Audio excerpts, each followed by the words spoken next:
matin, le thème de mon message, c'est manifester l'autorité du royaume de Dieu. Mais pour manifester cette autorité, on a besoin de comprendre le fonctionnement du royaume, de comprendre qu'est-ce que nous sommes appelés à faire en tant qu'Église, en tant que corps du Christ. Alors, le royaume de Dieu n'est pas réservé à une élite d'un ministère particulier ou d'un pasteur, mais c'est ensemble, tout le corps du Christ sont appelés à se lever dans le ministère de Christ, à continuer l'œuvre que Christ a fait sur la terre. Je ne veux pas parler ici des ministères particuliers que Dieu a donnés, mais je parle en tant que famille d'Église. On a tous reçu ce ministère de Christ à faire l'œuvre de Christ sur cette terre, à promouvoir. La Bible dit que nous sommes tous appelés ambassadeurs du royaume de Dieu. En fait, on est tous citoyens du royaume des cieux, les uns avec les autres. Donc ça, c'est l'introduction de mon message ce matin. Je vais vous donner une petite image. Je ne sais pas si vous pouvez imaginer. C'est comme une église qui marche vraiment dans cette autorité du royaume de Dieu. C'est l'image d'un feu continuel qui sort du corps de Christ. Je ne parle pas du bâtiment d'église, je parle juste du rassemblement des gens qui sont unis ensemble pour louer Dieu. Et ce feu continuel, vous pouvez vous poser cette question, mais comment on peut l'activer? En fait, un feu, il y a trois manières, trois éléments en fait, qu'il faut rassembler pour que le feu puisse prendre. Il y a un premier élément, c'est l'oxygène. Sans oxygène, on ne peut pas avoir de feu. Il y a un deuxième élément, c'est le combustible. Il nous faut une matière, par exemple du bois, pour que le feu puisse prendre. Et le troisième élément, c'est une étincelle. Avec une étincelle, le feu prend. Et c'est l'image que je voudrais donner. Et c'est ce qui va découler tout le message ce matin. C'est l'oxygène, c'est quand vous priez par l'esprit, il y a un oxygène de l'Esprit de Dieu qui vient en vous et qui vous révèle la volonté de Dieu. Vous commencez à la parler, vous commencez à prier. Ça, c'est la combustion. Vous mettez du combustible. Et l'étincelle, c'est comment vous allez agir avec ce que vous avez reçu. Et quand vous mettez les trois ensemble, c'est la beauté, la splendeur du corps de Christ qui se lève pour un but, qui se lève pour manifester le royaume de Dieu sur la terre. Donc j'aimerais qu'on prenne dans Éphésiens au chapitre 2, versets 19 à 22. Le premier point de mon message ce matin, c'est une révélation, avoir une révélation de l'autorité du royaume de Dieu. Éphésiens au chapitre 2, versets 19 à 22. Éphésiens 2. Est-ce que vous y êtes? Vous êtes avec moi? Ainsi donc, vous n'êtes plus des étrangers, ni des gens du dehors, mais vous êtes concitoyens des saints, gens de la maison de Dieu. Vous avez été édifiés sur le fondement des apôtres et des prophètes, Jésus-Christ lui-même étant la pierre angulaire. En lui, tout l'édifice bien coordonné s'élève pour être un temple saint dans le Seigneur. En lui, vous êtes aussi édifiés pour être une habitation de Dieu dans l'Esprit. En d'autres termes, le mot qui est ressorti beaucoup ce matin, c'est « nous sommes une famille ». Une famille de Christ. Toutes dénominations confondues, on est la famille. Mais il y a une famille que Dieu donne dans l'église locale. Il y a quelque chose que Dieu déverse, que Dieu veut aussi qu'on retrouve en tant que famille de l'église locale. Cet amour que nous devons manifester les uns envers les autres, cet esprit de service, de redevabilité, que nous pouvons avoir les uns envers les autres. Car il est dit, vous n'êtes plus des gens du dehors, vous êtes concitoyens des saints, gens de la maison de Dieu. Vous avez été édifiés sur le fondement des apôtres et des prophètes. L'autorité du royaume de Dieu, elle se manifeste quand nous reconnaissons l'autorité que Dieu a placée sur nos vies. Et cette autorité, si on veut vraiment marcher selon ce que l'Écriture nous dit, dans le corps de Christ, c'est l'autorité apostolique qui vient en premier et qui se déverse sur le corps, donc dont tout découle, tous les ministères. Et pour illustrer un peu ça, j'aimerais qu'on prenne dans Actes au chapitre 1er, c'est l'autorité de Jésus sur les disciples. Et nous voyons après ce qui s'est produit. Comment le feu du Saint-Esprit est venu sur eux. Il n'est pas venu par hasard. Il est venu, premièrement, parce qu'ils ont obéi à l'ordre que Jésus leur a donné. On peut voir au chapitre 1er, très rapidement, au verset 4. Comment il se trouvait avec eux, il leur recommanda de ne pas s'éloigner de Jérusalem, mais d'attendre ce que le Père avait promis. Ce que je vous ai annoncé, leur dit-il, car Jean a baptisé d'eau, mais vous, dans peu de jours, vous serez baptisés du Saint-Esprit. Alors c'est vraiment ce côté de mandaté, d'autorité. On reconnaît l'autorité que Dieu a placée sur nos vies, qu'elles soient bonnes ou mauvaises. Nous prions pour nos autorités spirituelles, là je parle de l'église locale. Et en reconnaissant ça, les disciples ont reconnu que vous devez rester là, vous devez attendre, et je vais vous envoyer l'Esprit promis. Ils sont restés dans l'unité, c'est marqué au verset 13. Quand ils furent arrivés, ils montèrent dans la chambre haute, où ils se tenaient d'ordinaire. On voit toute la liste des gens qui se sont réunis, et c'est marqué, tous d'un commun accord, persévérer dans la prière, dans l'oraison, avec les femmes et Marie, mère de Jésus, avec les frères de Jésus. Et c'est à partir du moment où on reconnaît cette autorité, où on se soumet à cette autorité, où on a cet honneur pour l'autorité que Dieu a placée sur l'Église, sur chacune de nos vies, alors la bénédiction de Dieu commence à couler. Et on peut commencer à manifester une autorité du royaume de Dieu partout où on se trouve. Mais d'abord, il y a un ordre. Dans le royaume de Dieu, il y a un ordre. Dieu ne va pas donner une autorité, c'est comme si vous n'allez pas donner les clés de votre Jaguar à votre enfant de 8 ans. Parce que l'enfant de 8 ans, il n'a pas la maturité pour pouvoir gérer cette voiture. Et aussi, il n'a pas compris et appris le code de la route, donc comment s'en servir. Donc il y a vraiment un ordre divin qu'on doit comprendre et saisir dans la révélation de Dieu. Ce que Dieu veut nous donner ce matin. L'autorité de Dieu. J'ai un autre exemple aussi par rapport à l'autorité, pour que vous compreniez un peu mieux. C'est quand Jésus veut laver les pieds de Pierre. Jésus, le maître, il dit qu'il n'y a aucune personne qui est au-dessus de son maître, ni l'apôtre au-dessus de son Seigneur. Et après, il s'incline devant Pierre, et il fait pour lui laver les pieds, mais Pierre lui dit non, Seigneur, c'est pas possible, tu ne peux pas me laver les pieds. Et en fait, on pourrait se dire oui, mais c'est parce que Pierre croyait que il élevait Dieu et tout ça, il avait un très grand esprit, mais en fait, derrière, Jésus comprenait que Pierre pouvait manifester en son cœur une fausse humilité.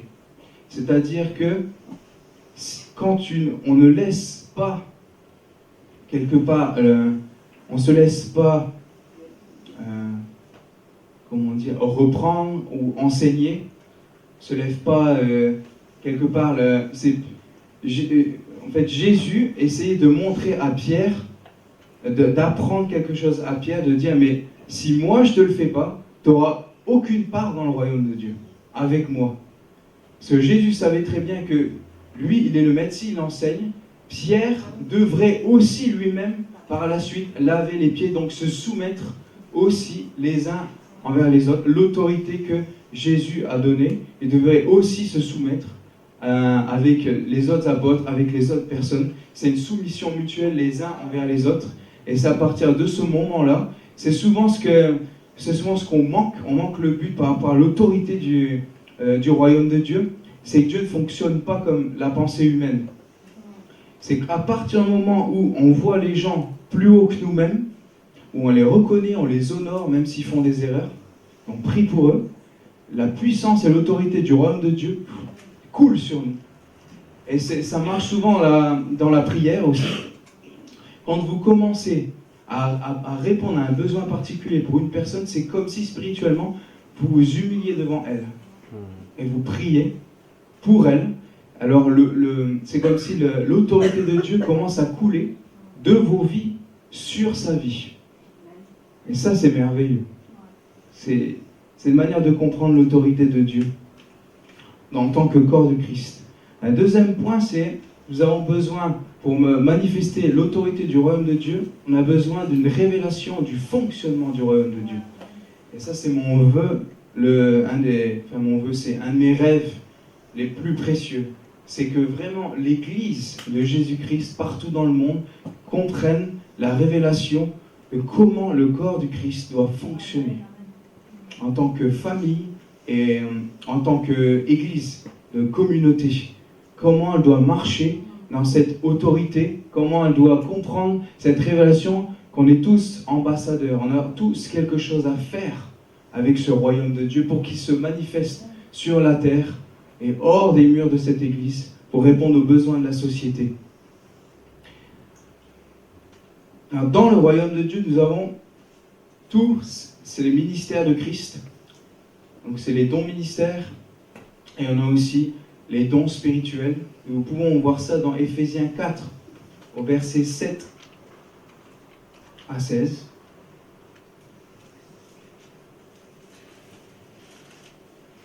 C'est très important de comprendre cette première verset, parce que tout va concorder avec le contexte. Et c'est souvent ce qu'en tant qu'Église, des fois, on a passé à côté.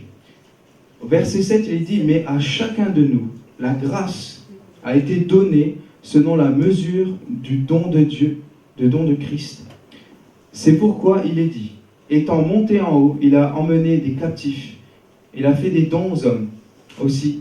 Or, que signifie il est monté, sinon qu'il est aussi descendu dans les régions inférieures de la terre. Celui qui est descendu, c'est même qui est monté au-dessus de tous les cieux, afin de remplir toutes choses.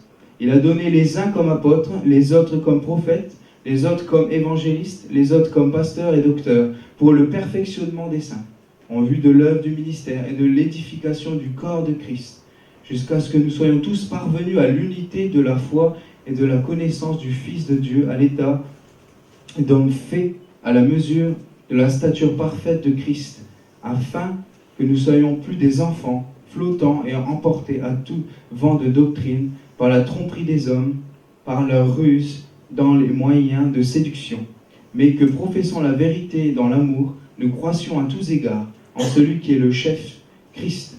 C'est de lui, et grâce à tous les liens de son assistance, que tout le corps, bien coordonné et formant une solide assemblage, tire son accroissement selon la force qui convient à chacune de ses parties, et s'édifie lui-même dans la charité. En d'autres termes, c'est que nous sommes tous appelés à manifester ou à continuer l'œuvre de Christ sur la terre, nous tous croyants. Il n'y a pas de différence de se dire c'est réservé à l'appel au ministère. On a souvent fait quelque part une erreur, c'est entre l'appel et le don. L'appel au ministère et le don ministère, c'est deux choses différentes. Et souvent on a une incompréhension dans le corps de Christ avec ça. Et ça a un peu comme paralysé le corps du Christ dans tout ce qu'il était capable de pouvoir donner.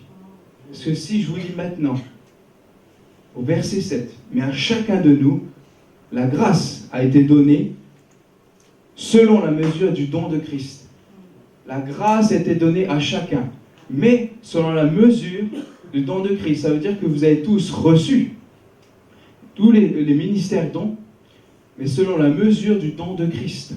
Ça veut dire que si, pour expliquer plus en détail, on pourrait donner trois domaines pour que vous compreniez mieux, pour pas que vous fassiez d'amalgame.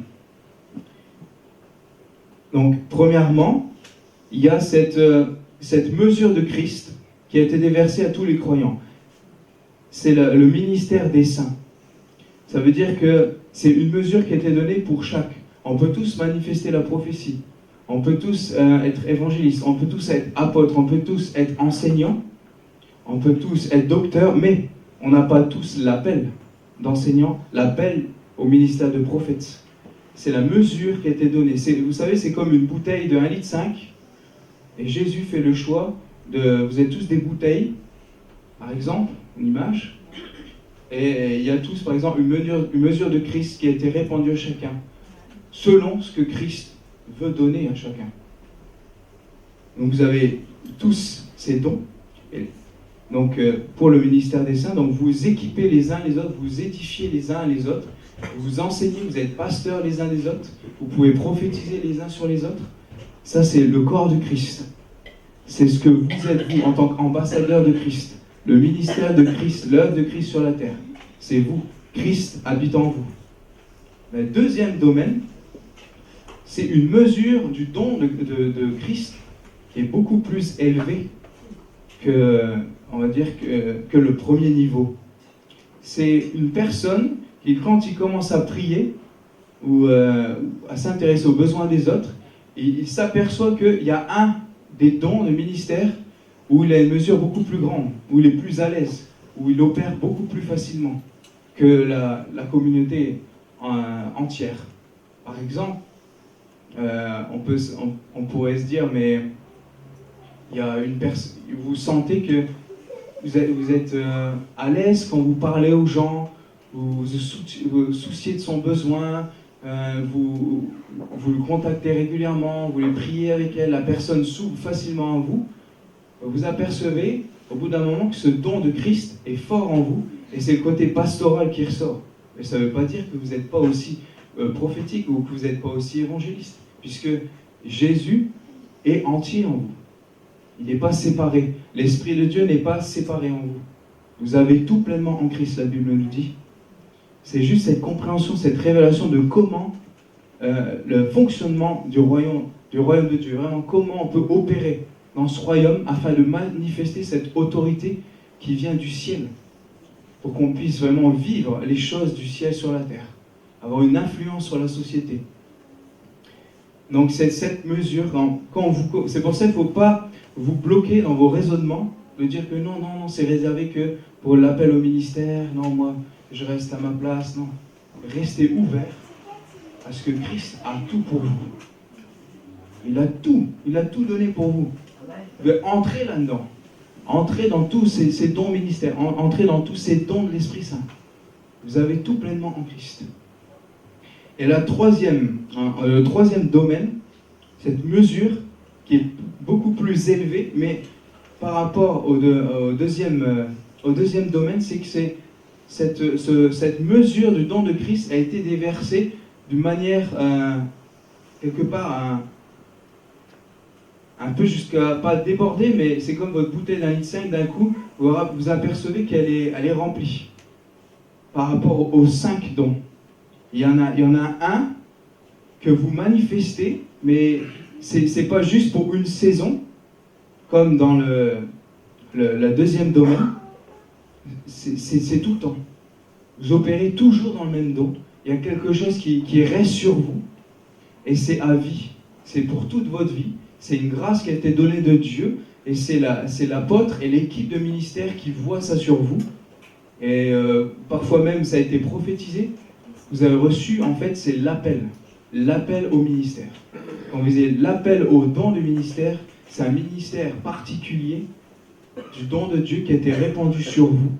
Et vous êtes appelés à le manifester tout le temps, à toute saison, pendant toute votre vie. Mais pas tous sont appelés. Tout le monde, si je veux prendre un exemple, tout le monde peut prophétiser, donc le don de prophétie, le ministère don, mais tout le monde n'est pas appelé au ministère de prophète. Il faut bien dissocier les choses. C'est que ce deuxième niveau est mal compris. Le deuxième domaine, par rapport à quand vous sentez une sensibilité, vous êtes plus à l'aise, parfois c'est pour une saison. Dieu vous donne ça pour une saison, pour bénir quelqu'un, mais ça ne reste pas forcément pour toujours. Par contre, la bonne nouvelle, c'est qu'il y a dans ce passage, il est dit que ce ministère don est appelé pour l'édification des saints. Ça veut dire qu'on est tous appelés à grandir dans la mesure du don de Christ qu'il nous a donné. Ça veut dire que Claire, Alexis, elle est douée dans ce côté pastoral, mais si Alexis s'ouvre et reste disposé et enseignable dans son cœur, il peut recevoir une mesure du don pastoral qu'elle a reçu sur lui. Et il peut comprendre et grandir dans sa mesure du don pastoral. Et vice-versa. Si elle a un manque du côté prophétique et que lui, il a une mesure prophétique beaucoup plus grande, il peut s'enseigner les uns avec les autres. Et c'est ce domaine d'équiper, d'édifier les saints. Et ça, c'est entre vous, les uns nous autres. Maintenant, le corps de Christ réuni comme ce matin, les appels ministères, comme Luc, Rachel, moi aussi présent, et aussi l'équipe pastorale et tout ça, c'est des gens qui ont été choisis par Dieu pour vous enseigner à une mesure beaucoup plus grande de l'appel au ministère. Et quand vous savez votre cœur, vous êtes disposé, il y a une autorité de Dieu qui est déversée sur le corps, et vous recevez. En fait, c'est comme l'église ici, quand elle est toute réunie, c'est comme un centre de formation. Vous recevez du ministère, de ce que Dieu a bien voulu nous donner, comme moi par exemple, ce côté évangéliste, enseigner sur l'évangélisation, et vous faites l'œuvre du ministère, dehors. Vous recevez cette mesure que Dieu a répandue sur moi, de l'appel, et vous êtes équipés pour faire l'œuvre du ministère. Et il y a tout ce domaine d'édification, et aussi d'action dans le royaume de Dieu. De répandre le royaume. Et le dernier point, c'est ce côté de... D'abord, avant de passer à ce point-là, j'avais oublié, bien sûr, souvent ça m'arrive, c'est de... je ne veux pas expliquer toutes les caractéristiques ce matin du ministère don, qu'est-ce que l'évangéliste, qu'est-ce que l'apôtre, mais je peux vous donner une illustration qui va vous montrer comment le royaume sur la terre fonctionne. Imaginez-vous, vous êtes dans un aéroport et vous attendez votre avion. Et en fait, l'avion, c'est l'image de l'église, c'est nous. Alors vous prenez, vous montez souvent on monte comme ça par les escaliers, et vous arrivez, vous contrôlez votre billet, on vous fait contrôler votre billet. En fait, ça c'est l'évangéliste.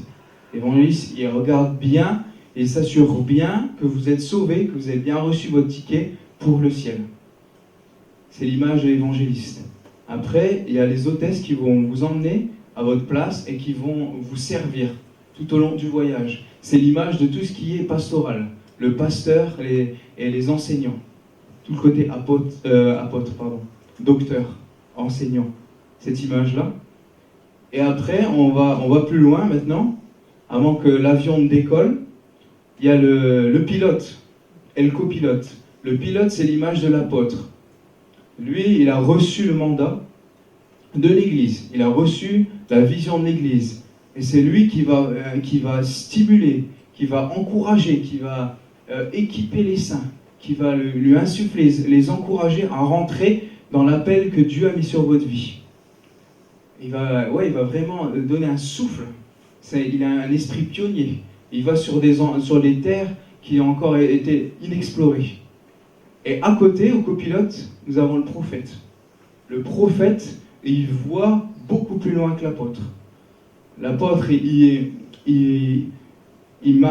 défriche le terrain, mais le côté prophétique, il voit la vision beaucoup plus loin. Beaucoup. Alors c'est quand on a cette collaboration des ministères et qu'on est assis comme ça dans l'avion, c'est là que l'avion, après, quand on comprend ça, il peut commencer à décoller. Parce que chacun est à sa place, on comprend qu'on a tous les ministères, on peut tous les manifester à la mesure du don de Christ que nous avons reçu. Et quand on est soumis à cette autorité, l'autorité de Dieu se manifeste, et là on fonctionne tous en tant que corps de Christ. La bénédiction de Dieu coule et l'avion commence à décoller. Et là il prend toute l'ampleur et on rentre vraiment dans la vision. Et ça c'est merveilleux. Ça c'est cette image que je voulais encore vous donner ce matin. Mais maintenant que nous avons cette révélation, donc ce souffle de l'Esprit de Dieu, et il nous manque, et on a aussi Donc je reviens à l'image du feu, combustion, notre prière.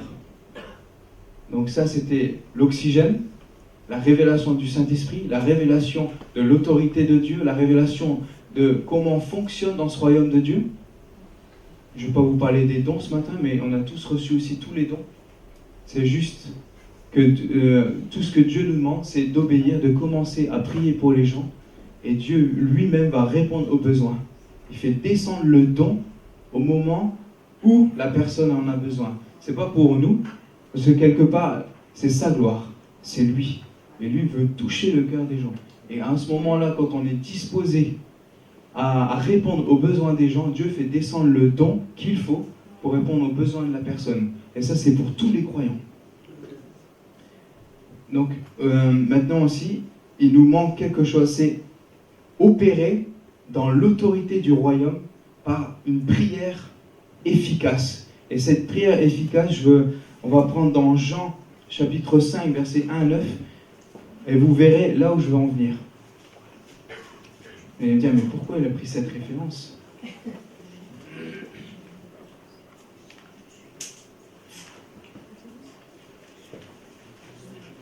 Alors, Jean chapitre 5.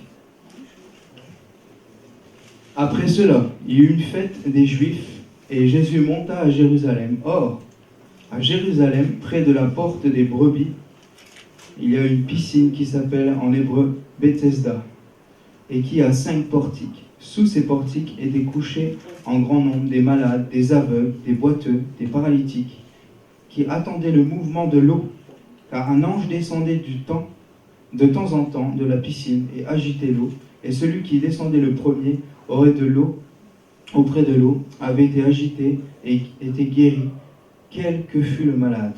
Là se trouvait un homme malade depuis 38 ans. Jésus, l'ayant vu couché, et sachant qu'il était déjà malade depuis longtemps, lui dit : « Veux-tu être guéri ? » Le malade lui répondit : « Seigneur, je n'ai personne pour me jeter dans la piscine quand l'eau est agitée, et pendant que j'y vais, un autre descend avant moi. Lève-toi, lui dit Jésus, prends ton lit et marche. » Aussitôt cet homme fut guéri, et il prit son lit et marcha. C'est une image prophétique de notre Église aujourd'hui, en tant que famille. C'est comme si on était à la place de ce paralytique, et qu'on est là, qu'on ne connaît pas notre autorité. On ne connaît pas comment le royaume de Dieu fonctionne, et on s'apitoie sur notre sort. Et on pense qu'on a cette mentalité de pauvreté spirituelle. On pense que Dieu est loin. On pense que Dieu nous a pas compris, qu'il ne veut pas nous bénir. On a cette mentalité de l'Ancien Testament. Simplement, que la grâce de Dieu n'a pas été répandue. Parce que Bethsaïda, ça veut dire la maison de la grâce. On a une mesure de la grâce tellement limitée.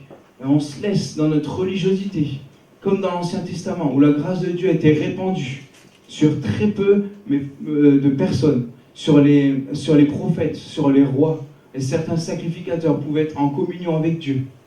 C'est cette grâce limitée en Ancien Testament. Mais aujourd'hui, Dieu a répandu cette grâce dans nos cœurs par le Saint-Esprit. Amen. Pour tous les croyants ici présents ce matin. Et on ne doit pas passer à côté de ça. On ne doit pas s'apitoyer sur notre sort. On ne doit pas être comme ce paralytique qui était là alors qu'il avait tout à disposition. Il y avait la source d'eau vive en face de lui. Jésus-Christ de Nazareth, le sauveur du monde.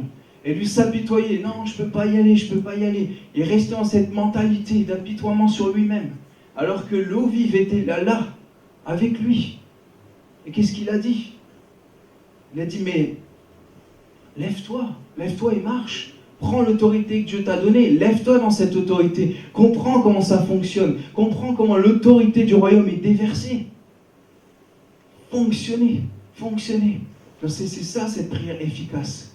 C'est comprendre l'autorité du royaume de Dieu, comprendre son fonctionnement, recevoir cette révélation et commencer à prendre vraiment cette autorité en parlant sur les choses, en parlant sur les circonstances de vos vies et en croyant par la foi qu'elles vont changer.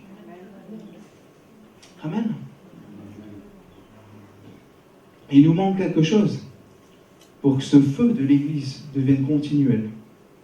Une seule chose, c'est que vous devez agir sur la mesure du ministère de don de Dieu que vous avez reçu.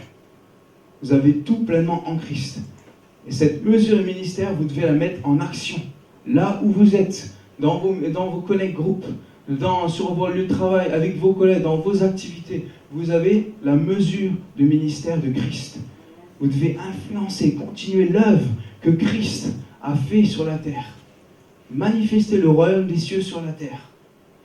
Et déclarer ces choses. Agir. Vous avez reçu maintenant l'étincelle pour que le feu vienne et continue. C'est agissez. Et la persévérance va vous donner ce feu continuel. Parce que vous allez, au moment où vous marchez là-dessus, vous voyez les réponses. Et ça a fermi votre foi. Vous encouragez les uns les autres, comme on a fait ce matin. On a donné des témoignages. Votre foi s'affermit. Vous êtes encouragés là-dedans. Dans Luc 10, verset 39, la Bible dit que Jésus nous a donné toute autorité pour marcher sur les serpents et les scorpions et sur toute la puissance de l'ennemi. Rien ne pourra nous nuire. Et simplement, le diable rôde comme un lion, et rugissant, et cherche qui il peut. C'est pour ça qu'il y a une révélation dans ce côté de famille. Ne restons pas seuls, restons unis dans la prière. Aimons-nous les uns les autres. Faisons-nous grâce les uns envers les autres, comme Jésus nous a fait grâce. C'est très important aussi. Et une vérité biblique que je vais vous donner juste avant de clôturer le message ce matin, c'est pour chacun d'entre nous, et c'est pour l'Église universelle. C'est Ésaïe 61. Vous pouvez vraiment vous approprier ça et proclamer sur vos vies chaque jour que l'Esprit du Seigneur, l'Éternel, est sur moi. Car l'Éternel m'a oint pour porter de bonnes nouvelles aux malheureux. Il m'a envoyé pour guérir ceux qui ont le cœur brisé, pour proclamer aux captifs la liberté et aux prisonniers la délivrance, pour publier une année de grâce de l'Éternel et un jour de vengeance de notre Dieu, pour consoler tous ceux qui sont affligés, pour accorder aux affligés de Sion, pour leur donner un diadème au lieu de la cendre, une huile de joie, au lieu du deuil, un vêtement de louange, au lieu d'un esprit abattu. C'est le ministère de chaque croyant dans le corps de Christ. Nous sommes tous, Ésaïe 61, nous sommes tous appelés à manifester tous les ministères dons, à manifester tous les dons du Saint-Esprit. En tant que corps de Christ, en tant que croyant, saisissez cette parole ce matin sur vos vies. J'aimerais juste conclure, on peut juste prier. Si tu as peut-être reçu des mauvais enseignements jusque-là, ou tu n'as jamais compris cette révélation vraiment du royaume de Dieu, comment fonctionne le royaume de Dieu, comment tu peux manifester cette autorité du royaume de Dieu, simplement on va prier ensemble, que tu puisses vraiment entrer dans ces choses, tu puisses agir avec l'Esprit de Dieu qui habite en toi, que tu prennes vraiment connaissance que Dieu n'est pas loin, que Dieu est avec toi et habite en toi, par la puissance du Saint-Esprit qui a été déversé à la Pentecôte et qui a été déversé encore aujourd'hui dans son Église. Parce que Dieu veut établir son Église, l'Église de Dieu vivant, nous, ensemble, en tant que famille de Christ. Seigneur Jésus, je te remercie cette révélation que tu vas encore donner à chaque croyant ce matin. Cette révélation qu'ils peuvent tout, parce que Christ habite en eux. Cette révélation qu'ils ont tout, ce don de ministère en eux, qu'ils peuvent grandir dans ces choses et qu'ils peuvent avoir un impact beaucoup plus puissant là où ils sont, dans la société, dans la prophétie, un impact dans les guérisons, un impact dans le côté pastoral, dans le côté de l'enseignement de la parole. Alléluia. Je te remercie aussi pour la révélation aussi que tu leur donnes par rapport à la soumission aux autorités que tu as établies. C'est en se soumettant à l'autorité, en se servant les uns aux autres, que toi tu déverses l'autorité du royaume des cieux et tu aplanis les sentiers. Là où c'était impossible, tout devient possible. Et c'est là que la collaboration du corps de Christ se met en marche. Merci Seigneur pour cela. Soyez bénis.